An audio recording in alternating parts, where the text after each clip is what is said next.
All right. Well, welcome to this session. We hope everyone's been enjoying demand so far, and we hope you enjoy this session on slowing down your strategy. Let's get into it. So before we get into our session, it might help just to give a little bit of context about who we are if you're not familiar with us. So my name is Liam Moroney, and I'm joined by Graceanne MacDonald, and we are the co-founders of a demand generation agency called Storybook Marketing, and we specialize in paid media programs. We come from a career of being in-house marketers ourselves, so all of those day-to-day problems and politics and struggles that you face internally, we know exactly what they're like, and we bring them as a service to companies just like yours. So, what does it mean to slow down your strategy? What do we mean when we say that? And what it really boils down to is firstly, it starts from the fact that as marketers, we are constantly pressed to do more and we're used to moving very quickly. And because there's rarely time to look across an entire program, we tend to go to our dashboards and look for where we can get more or how we can get more. However, what this can lead us to doing is sometimes fixating on moving a single metric, such as an MQL number, rather than getting to the root cause of our program's problems. So, the idea of slowing down our strategies means taking the time to understand our programs holistically in order to make decisions more sustainably.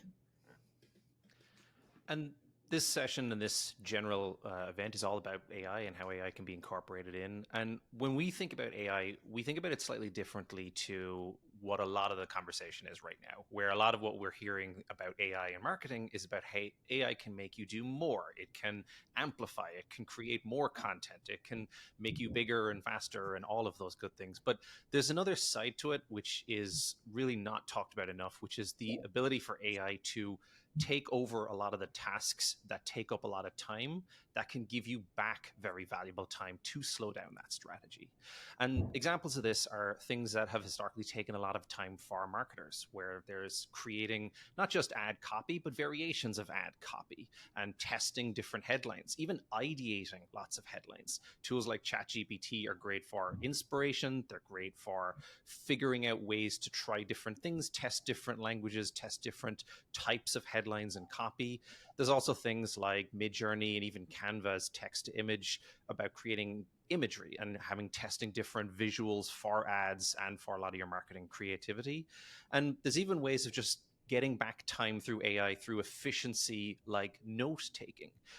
Notion AI is a tool that we use for our own business. And when we're having meetings, when we're doing brainstorming, it has great features to be able to expand on ideas, clarify them, build your notes out better, even recording sessions and brainstorming sessions and transcribing. Things like this help you save a lot of time that can be then repurposed back into slowing down the strategy.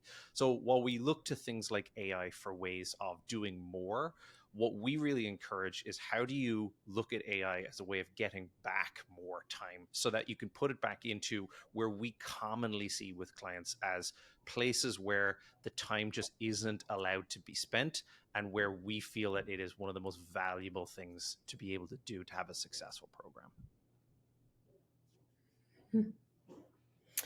So, why should you slow down on your strategy?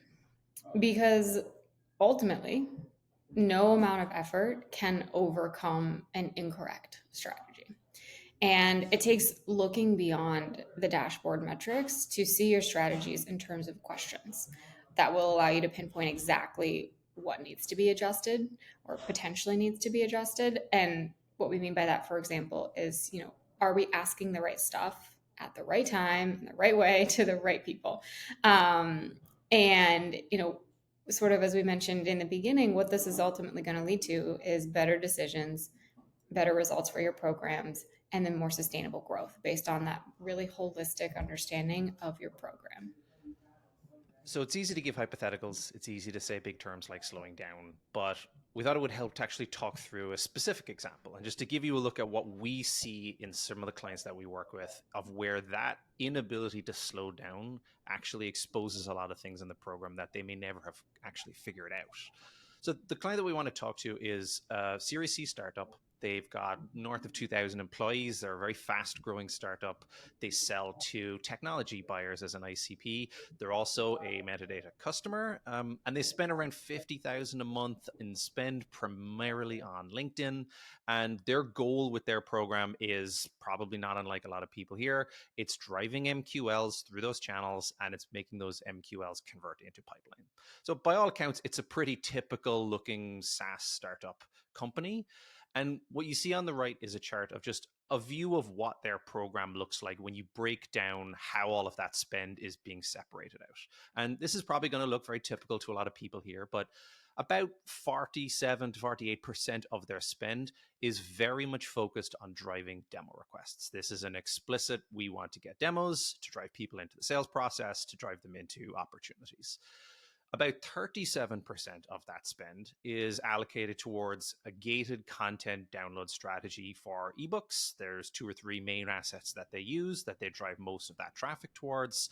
And then the remaining portion, which is about 15% of it, is really more low funnel type conversion efforts. So it's driving people into product marketing assets like a Gartner report, and it's driving registrations for their webinars. This may look very familiar. There's nothing atypical about this breakdown, but what's worth noting is what happens when you start to look at this program. So when we work with clients, what we typically do is before we start any engagement, we audit the program and we really go down into what has worked and why not. And so what we looked at here is a very simple view, which is that same chart on the left, which is that budget breakdown. And then on the right, it's where the pipeline was actually coming from. Now, what's really interesting here is that the demo requests on the left take up nearly half of all of the budget that they were spending. And yet, when you looked on the other side of where the pipeline was coming from, those same demo requests were only driving about 14% of all of the pipeline. Now, conversely, those ebooks, which would typically be more of that sort of top middle funnel conversion effort where they're bringing people into their database and then nurturing them, that 37% of spend was actually resulting in 63% of the pipeline. And then product marketing was overachieving versus its spend, which is not typical given that it's a very low funnel effort. But what was very interesting here, and this is not uncommon in a lot of programs that we see, is that the intentions of that budget don't necessarily match the outcomes. And it can be often very hard to see that picture because they often happen individually within different platforms, and stitching that view together is something that takes time. And this is this slowing down the strategy aspect of stepping back and saying, are the intentions of our spend resulting in the outcomes that we wanted? In this case, half of their budget was intended to drive demo requests. And by all accounts, that is the type of conversion that should immediately and directly and quickly turn into pipeline. But in this case, it wasn't. And so something was misaligned. And what they were doing, because they were moving fast, as a lot of startups do, is they were focusing on, well, how do we optimize for the MQL? How do we get those demo requests cheaper? Or how do we get more of them? And they were trying to, like Graceanne said, overcome what was an incorrect strategy. The reality was something wasn't going right between those demo requests and what was happening in the outcome side. So, how do you start slowing down? And it starts by looking at your program holistically. As Liam was just saying there, across all of your channels, what were the intentions of the specific tactics that you've used and the spend across those channels? What were you trying to do with each of them? And having clarity in that is a really important starting point. Such as, what were the goals of all your campaigns? What were the intentions of each ad spend? What was the goal of lead gen? The next piece of that is, regardless of the source, where are your outcomes coming from? So what is generating leads? Where are meetings coming from? Where's pipeline coming from? So you start there to understand your program very holistically, and then start to isolate the problem. So this is about slowing down to figure out what exactly is going wrong, as Liam was just speaking to there in that client example, pinpointing exactly what is not happening correctly. For example, are you generating leads? Are leads engaging? Are they engaging but not converting? Do MQLs engage with sales activity? Do all MQLs perform the same? Are meetings being booked but not holding? Are meetings automatically DQ'd once teams get out of the meeting? Do ops potentially stall out after discovery? There's a whole host of questions that you could ask yourself of your program here. And what's really important with these is looking at it, or I guess asking those questions from an outcomes level, not just an ad and performance level, which is something that we tend to see very often. But if you're trying to pinpoint the root cause of an issue, it's really important to look at it from that outcomes perspective.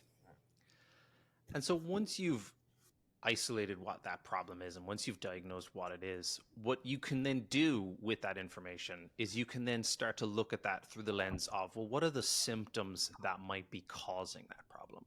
So like Graceanne mentioned, you might be trying to drive lots of leads and you might be hitting that number, but those leads may not be engaging or they may not be converting. And there's lots of reasons for that. And one of the great starting points is the audience. Now, it's very likely that everyone in this call knows who your audience is. It's not really about that. It's more about how are you targeting your audience and what is the strategy you're using to do that. Because what we see is lots of common mistakes that people come into where they are trying to, for example, target the entire audience with a budget that might not be sustainable to really be able to impact that much, as opposed to thinking through, are you picking the right slice of your TAM that matches the amount of budget that you're actually trying to drive towards them. So it's more about focusing on the right people in the right way. And a lot of when you step back and say, well, let's look at what those problems were. Let's start to figure out how that maps back to one of these different things. So if you are generating leads that aren't engaging, a lot of it can come down to, well, how much is being understood by the buyers when they're actually coming into the process? What do they actually think of you? How much do they know about you? Where are you finding them? What channels are you getting them on? How are you bringing them in? And really, which segments of your audience are you focusing on? The way you focus on your audience, the amount of your audience that you focus on can make such a big difference to the way that they find them, because you can get the right leads, you can just get them in the wrong way, in the wrong channel, through the wrong lens. And that brings it into the second point, which is content. So content is one of the more important variables that can have an enormous impact.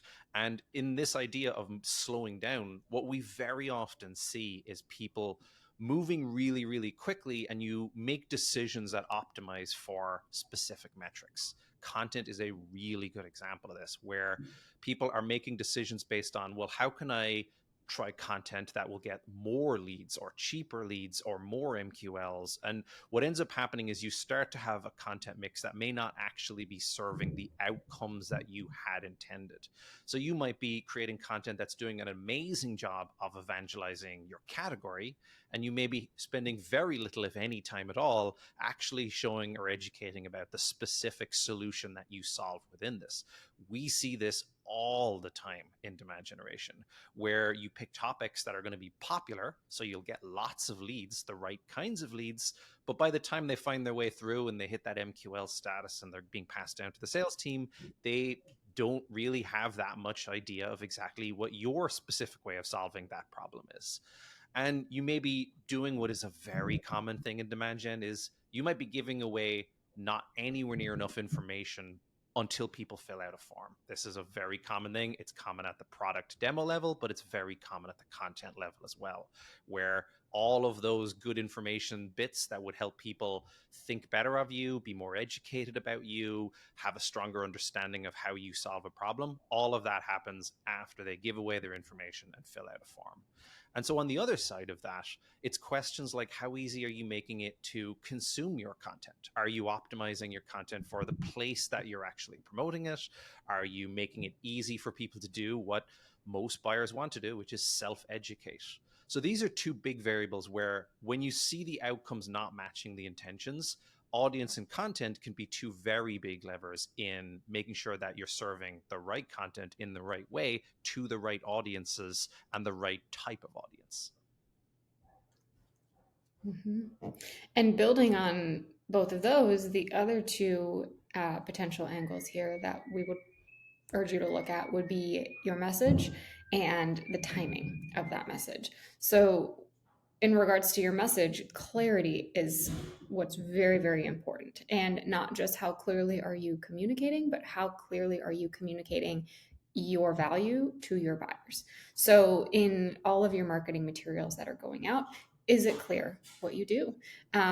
This is a very, very common pitfall we see a lot of teams fall into, where we tend to speak about our product in terms that on one hand may be just very internal terminology, terms that only we and our teams understand and know what they're in reference to, but also really highlighting or championing what we feel the most important parts about our product are, the things that we really want to talk about, and not so much focused on what is most important to our buyers and what is most meaningful and most impactful to them. So is it clear how, what you do, the value that it brings to your buyers?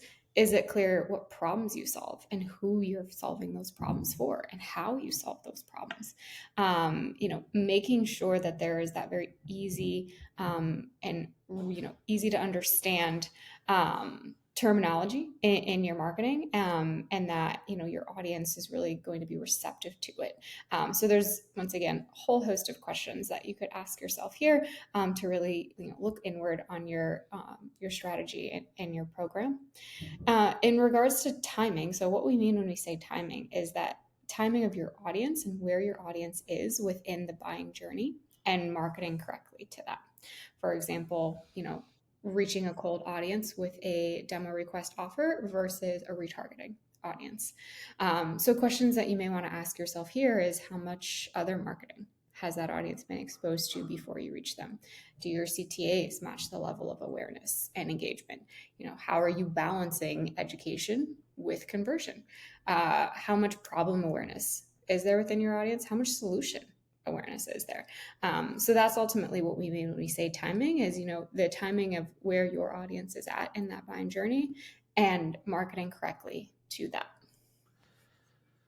So all of this slowing down, what's the benefit of this? Like, what will you expect from this type of an effort? Because obviously time is valuable no matter where you put it. So if you're going to be buying back time, you want to be slowing down. You want to make sure that you're getting the right kinds of outcomes for it. And it's worth noting that there's no silver bullet in demand generation and in B2B marketing. Nothing is going to be that thing that will just, you're not going to spot one magic thing that fixes everything. But when you slow down, what we often see is that you start to realize that there are things that you just didn't get to look at correctly that were foundational elements of a program. And when you start to get those insights into the program, what you end up with is a foundation that is ultimately a blueprint for how that program should be built. Those things like, is the audience the right audience in the right way, the right amount of it? Is the content the right formats? Is the messaging clear? Are we telling them exactly what we want them to remember? And is the timing the right way we should be serving those particular offers? When you have all of those variables, what you have is a blueprint that ultimately allows you to execute better, because you're going in with less questions about will this work and more confidence about, this is why we know it is the right place, the right time, the right message, the right channel. And the obvious outcome of better execution is improved results, because you know more of what is working. You've stopped a lot of what has not worked, and it just gives you an overall better program. And then ultimately what it really allows you to do is scale.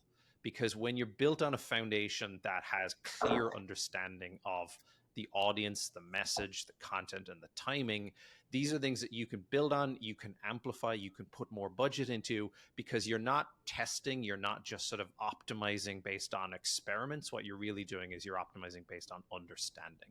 So ultimately, this clarity in the program, it gives you a mindset shift that really just focuses on, how do you do this in a scalable and sustainable way. Mm-hmm.